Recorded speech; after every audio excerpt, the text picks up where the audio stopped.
Dear students, पिछली video में हमने बाल विकास विषय क्या होता है और बाल विकास की परिभाषा पढ़ी थी। साथ ही यह जाना था कि विकास किसे कहते हैं। इस वीडियो में हम बाल विकास के अध्ययन का महत्व पढ़ेंगे, इम्पॉर्टेंस ऑफ चाइल्ड डेवलपमेंट। तो देखते हैं बाल विकास को पढ़ने का क्या महत्व है या बाल विकास का अध्ययन यदि हम करते हैं तो उससे हमें क्या फ़ायदे होते हैं। तो नंबर 1, विकास की विभिन्न अवस्थाओं का अध्ययन। यदि हम बाल विकास का अध्ययन करते हैं तो हमें विकास की जो विभिन्न अवस्थाएं होती हैं, जैसे बाल्यावस्था, शैशवावस्था, युवावस्था, वृद्धावस्था, इन सभी के बारे में जानकारी मिलती है। हमें यह बताया जाता है कि किस अवस्था में व्यक्ति का विकास किस प्रकार होता है। तो यदि हमें विभिन्न अवस्थाओं में होने वाले विकास की जानकारी पहले से ही होती है तो हम किसी भी बालक का जो विकास है, सही विकास है, वो सुनिश्चित कर पाते हैं। साथ ही उन अवस्थाओं में होने वाले परिवर्तनों से हमें यह पता चल जाता है कि यह परिवर्तन सामान्य है अथवा असामान्य है। नंबर 2, विकास के विभिन्न रूपों का अध्ययन या विभिन्न पहलुओं का अध्ययन। विकास के विभिन्न पहलू होते हैं, विभिन्न रूप होते हैं, जैसे मानसिक विकास, शारीरिक विकास, क्रियात्मक विकास, भाषा विकास। तो इन सभी रूपों के बारे में हमें बताया जाता है और किस उम्र में कौन सा विकास किस प्रकार होता है, यह सभी जानकारी हमें बाल विकास के अध्ययन से मिलती है। तो यदि हमें यह सारी जानकारी पहले से ही होगी तो हम यह सुनिश्चित कर पाएंगे कि हमारे जो बालक हैं उनका विकास सही दिशा में चल रहा है या नहीं चल रहा। नंबर 3, विकास को प्रभावित करने वाले तत्वों का अध्ययन। विकास को बहुत सारे तत्व प्रभावित करते हैं, जैसे कुछ पर्यावरणीय कारक होते हैं और कुछ हमारे आंतरिक कारक होते हैं।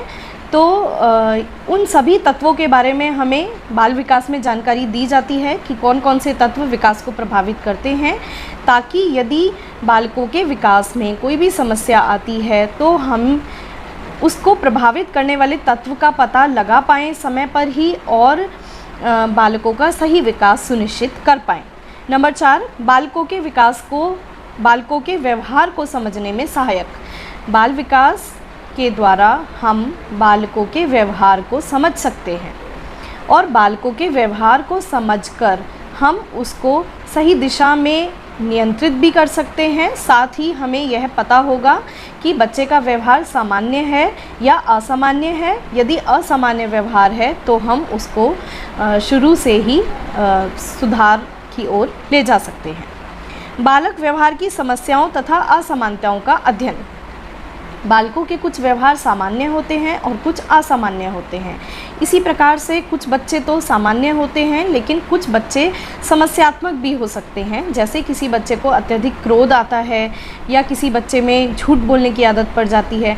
तो इन सभी प्रकार की असमानताओं और समस्याओं के बारे में हमें बाल विकास विषय में जानकारी मिलती है, जिससे कि हम प्रारंभ में ही इन सभी समस्याओं का समाधान ढूंढ सकते हैं और इन सभी को नियंत्रित कर सकते हैं। नंबर 6, बालकों की शिक्षा में सहायक।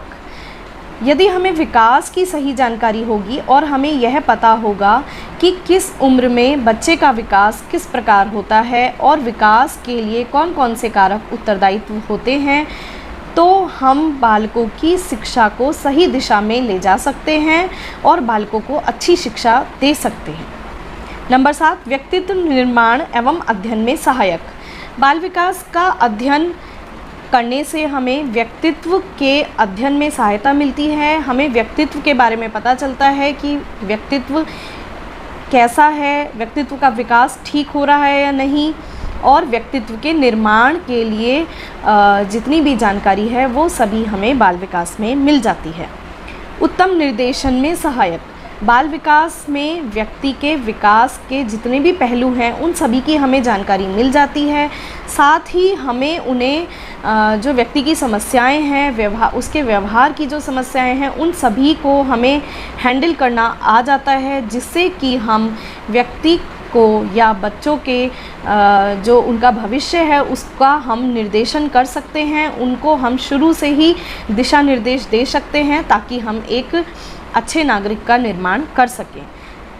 बालक अभिभावक संबंधों का अध्ययन। बाल विकास के अंतर्गत बच्चों का उनके माता पिता से क्या संबंध होता है और उसका उनके जीवन पर क्या प्रभाव पड़ता है, इन सभी के बारे में विस्तृत रूप में जानकारी दी जाती है, जिससे कि जो बच्चे हैं उनकी मनोवैज्ञानिक स्थिति को हम जान सकते हैं, समझ सकते हैं और एक अच्छा नागरिक बनने में उनकी मदद कर सकते हैं। तो इस प्रकार बाल विकास का अध्ययन करने से ये सभी लाभ हमें होते हैं।